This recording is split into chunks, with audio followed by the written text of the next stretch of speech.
अस्सलाम वालेकुम प्यारे दोस्तों, ये देखें साकिब रज़ा मुस्तफ़वी क्या कह रहे हैं। पाकिस्तान में शऊर और ये हुकूमतें जो आके करते हैं, ये लोटे लोटे जिस तरह के भी वो किस तरह की हुकूमत करते हैं और पाकिस्तानी अवाम में शऊर अब कितना आ चुका है। ये देखें, जब तक वो आगे नहीं बढ़ेंगे और पाकिस्तान की हालत। और दूसरी तरफ ये देखें, पहले ये वीडियो देखते हैं कि मियाँ साहब और ये जियाले जो है अगर इस तरह हुकूमत में आना चाहते हैं तो फिर तो शर्म आनी चाहिए इनको। ये देखें पहले, अगर इसी तरह मियाँ साहब ने इक़्तिदार में आना है ना अगर इसी तरह मियाँ साहब ने इक़्तिदार में आना है ना तो 3 दफा वज़ीर आज़म बनने पे कुछ 3 लफ्ज़ ही भेज दे बंदा, और क्या करे।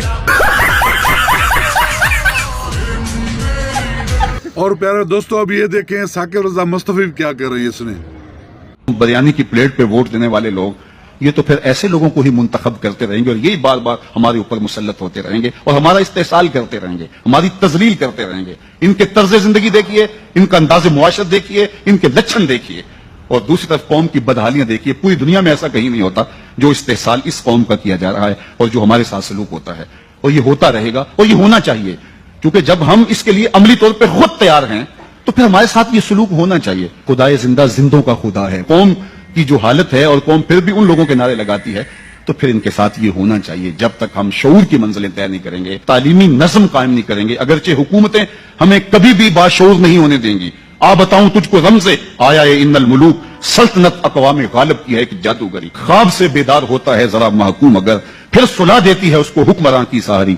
देवे इस्तिबदाद है जमहूरी कबा में पाए कोब, तू समझता है जिसको आजादी की नीलम। देख लिया व्यूअर्स, मियाँ साहब किस तरह हुकूमत में आना चाहते हैं और साकिब रज़ा मुस्तफ़वी साहब क्या कह रहे हैं कि पाकिस्तान में किस तरह के हालात हैं और किस तरह के हालात बनाए जा रहे हैं अवाम के साथ, और अवाम के साथ क्या हो रहा है और ये किस तरह हुकूमत में आते हैं और उसके बाद ये क्या करते हैं। और दूसरी तरफ देखिए मियाँ साहब और ये दूसरे जो हैं PDM का टोला, ये इस तरह अगर हुकूमत में आना चाहते हैं, इस तरह जूते चाट के, तो उसके बाद तो फिर शर्म आनी चाहिए। इनके वोटर और सपोर्टर को तो अफसोस है उन पर, और क्या कह सकते हैं। अब भी वक्त है, सोचो 8 फरवरी वाला दिन जो है ना, वो फैसला कौन दिन होगा, आपकी गैरत का, आपके जज्बे का दिन होगा वो। तो वीडियो पसंद आए तो वीडियो को लाइक और शेयर जरूर कीजिएगा, और अगर चैनल पर नहीं तो प्लीज़ चैनल को सब्सक्राइब करें। शुक्रिया, अल्लाह हाफिज़।